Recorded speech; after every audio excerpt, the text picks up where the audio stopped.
السلام عليكم ورحمة الله وبركاته. ازيكم يا حبايبي؟ عاملين ايه؟ وحشتوني جدا جدا جدا. معاكم قناة سدرة للقراءات الخاصة. بفرح قوي بكومنتاتكم وبتعليقاتكم ليا. هسيب لكم رقم الواتساب للقراءات الخاصة تحت كل فيديو زي ما بنعمل. اللي محتاج اي حاجة يخش يكلمني على الواتساب في اي وقت وانا هرد عليه ان شاء الله. معانا النهاردة برج الدلو. تعالوا نشوفوا حظ برج الدلو النهاردة بيقول ايه، ونقول بسم الله بسم الله بسم الله بسم الله الرحمن الرحيم. هسيب لكم رقم الواتساب للقراءات الخاصة اسفل الفيديو. اللي محتاج اي حاجة يخش يكلمني وانا هرد عليه في اي وقت ان شاء الله. برج الدلو، انت في ناس بتتجمع عليك، في ناس متجمعة عليك. آه، مش شرط في مشكلة، بس ممكن يكون في فرح، في حزن، في مشكلة فعلا. بس هو في ناس متجمعة حواليك فرحانولك او بتواسيك. انت هتبدأ حياة جديدة من كل حاجة، كشغل، مادية، معنوية، عاطفيا. انت هتبدأ حياة جديدة في كل حاجة. حساك انك بتقرب من ربنا بقالك فترة، بتقرب من ربنا بقالك فترة. كان في شوية حاجات متكسرة في حياتك، كانت عاملة لك أزمة، بس انت تخلصت منها عن قريب. يعني في حب هيجيلك، او انت لسه عارف حد معرفة عاطفية ومرتاح معاه جدا. ولو مفيش حاليا فانت هيجيلك حد هترتاح معاه عاطفيا يا برج الدلو. مستقر الى حد ما، بس ان شاء الله عن قريب هتستقر نهائي. زي ما قلنا ان كان في شوية حاجات متكسرة في حياتك، وانت يعني حاولت تتخلص منها بأي طريقة.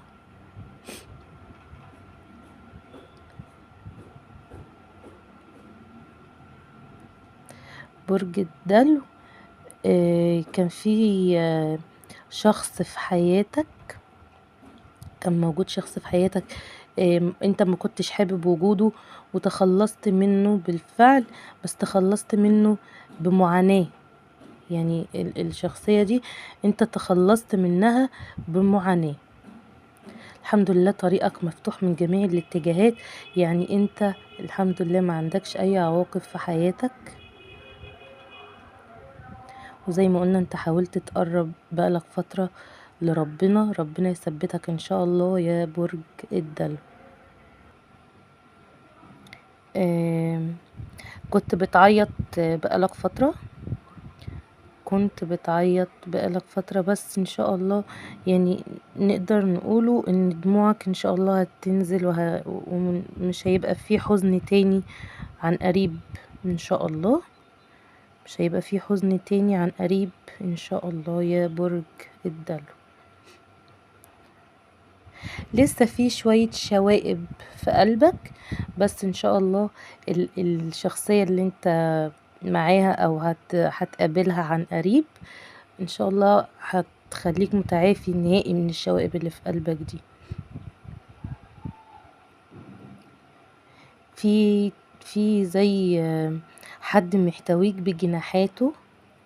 ده راجل محتويك بجناحاته، اذا كان اخ، اب، صديق، حد من الاقارب، بس هو محتويك بجناحاته يا برج الدلو. نيجي للإناث في برج الدلو. انتي قاعدة بتدعي على حد، انتي عمالة تدعي على حد اذاكي من قريب. ما باليد حيلة، بس انتي عمالة تدعي عليه. انثى برج الدلو، انتي حامل. تمام، انثى برج الدلو انتي حامل. ان شاء الله تقومي بالسلامة ويمن عليكي ربنا ان شاء الله ويقر عينك بالجنين. بسم الله، ولا حول ولا قوة إلا بالله. برج الدلو، انت في حد بومة في حياتك، في حد بومة في حياتك يا برج الدلو، وبومة كبيرة، يعني مش حد صغير في السن، لأ ده حد يعني عاقل ورزين كبير في السن.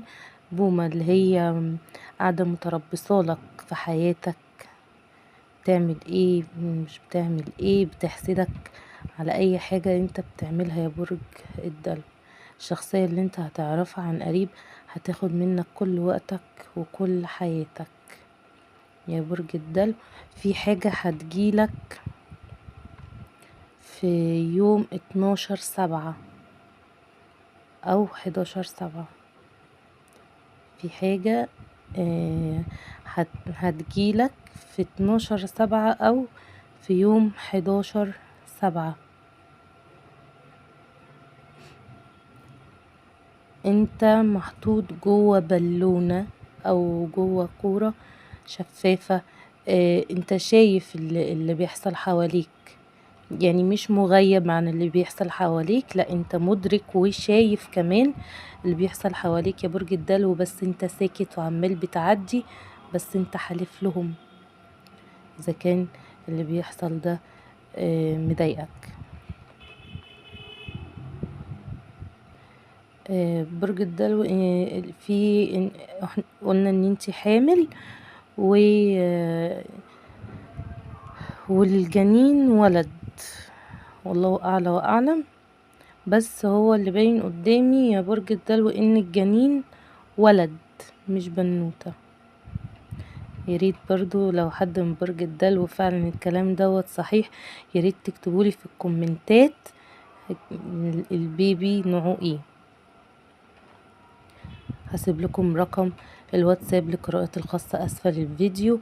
والنهارده كان معانا برج الدلو، وكان معاكم قناة سدرة لقراءة الفنجان، وبنشوف حظ كل برج بيقول ايه. اشوفكم على خير، ويا ريت ما تنسوش تكتبوا لي في الكومنتات مستنيين برج ايه. اشوفكم على خير ان شاء الله، والسلام عليكم ورحمة الله وبركاته.